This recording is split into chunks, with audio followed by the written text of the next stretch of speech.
నిమ్మగడ్డ నరసింహ, భారత communist party Nuzvid నియోజకవర్గ సమితి కార్యదర్శి. ఎంతో ఘనమైన చరిత్ర ఉన్న నూజివేడ్ పట్టణం ఈ రోజున ట్రాఫిక్ పద్మవ్యూహంలో చిక్కుకుపోవడం చాలా విచారకరం.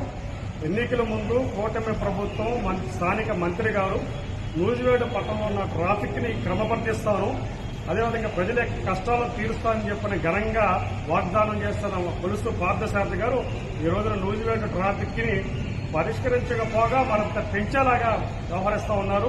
గతంలో నూజివేడ్ పట్టణం ట్రాఫిక్ సమస్య పరిష్కారానికి సబ్ ఇన్స్పెక్టర్ గారు ఉండేవారు. ఈ ప్రభుత్వం వచ్చిన తర్వాత సబ్ ఇన్స్పెక్టర్ గారు సగం దేవుడి గెలుపు, కనీసం ట్రాఫిక్ కానిస్టేబుల్ కూడా ఏర్పాటు చేసే పరిస్థితి లేకుండా పోతుంది.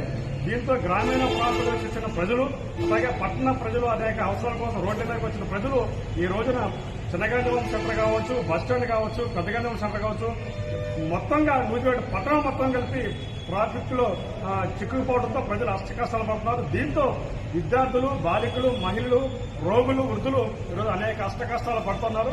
దీని మీద మంత్రి గారు స్పందించాలి, చొరవ చూపాలి, జోక్యం చేసుకోవాలి, ఈ ట్రాఫిక్ సమస్యను పరిష్కరించాలి. అదేవిధంగా రాష్ట్ర ప్రభుత్వం యొక్క వైఖరి వలన నూజివేడ్ పట్టణంలో ఈరోజు మున్సిపల్ ఆఫీస్ ఎదురుగా వైన్ షాప్ కట్టడంతో సాయంత్రం 5 తర్వాత ఘర్షణలు జరుగుతూ ఉన్నాయి. అట్లాగే ట్రాఫిక్ ఇబ్బంది జరుగుతూ ఉంది. ఈ రోడ్లో మహిళలు కానీ అట్లాగే బాలికలు కానీ వెళ్లాల్సి వస్తే చాలా ఇబ్బంది పడుతూ ఉంది.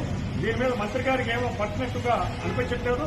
కాబట్టి నూజివేడు ఎంతో ఘనమైన చరిత్ర ఉన్న నూజివేడు పట్టణానికి ట్రాఫిక్ సమస్య పరిష్కారానికి స్థానిక మంత్రి గారైన కొలుసు పార్థసారథి గారు వెంటనే జోక్యం చేసుకోవాలని భారత కమ్యూనిస్ట్ పార్టీ డిమాండ్ చేస్తున్నది. గత రాష్ట్ర ప్రభుత్వం ఉన్నప్పుడే నూజివేడ్ పట్టణానికి ఉన్న ట్రాఫిక్ సమస్యల పరిష్కారం కోసం నూజివేడ్కి చుట్టూ రింగ్ రోడ్డు వేస్తామని చెప్పని గత ప్రజాప్రతినిధులు హామీ ఇచ్చారు. అదే హామీని ఈనాటి ప్రజాప్రతినిధులు కూడా హామీ ఇచ్చారు. రింగ్ రోడ్డు సంగతి దేవుడి గారు కానీ ఈ రోజు రోడ్ల పైన ఎద్దులు, ఆవులు అట్లాగే కుక్కలతో అష్టకష్టాలు పడుతూ ఉన్నారు. మరో పక్క నూజివేడికి ప్రధానమైన సెంటర్ గా ఉన్న మున్సిపల్ ఆఫీస్ ఎదురుగా వైన్ షాప్ కట్టడంతో ఈ ప్రాంతంలో ఉన్న ప్రజలు చాలా ఇబ్బందులు పడుతూ ఉన్నారు. మహిళలు, విద్యార్థులు, బాలికలు కూడా ఇబ్బంది పడుతున్నారు.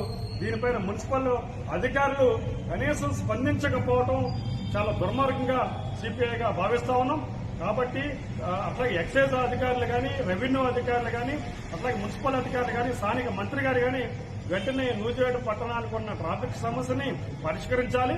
అదేవిధంగా మున్సిపల్ ఆఫీస్కి ఎదురుగా ఉన్న వైన్ షాప్ ని తొలగించి ఈ ప్రజలకు రక్షణ కల్పించాలని చెప్పని సిపిఐగా స్థానిక మంత్రి గారిని డిమాండ్ చేస్తా ఉన్నాం.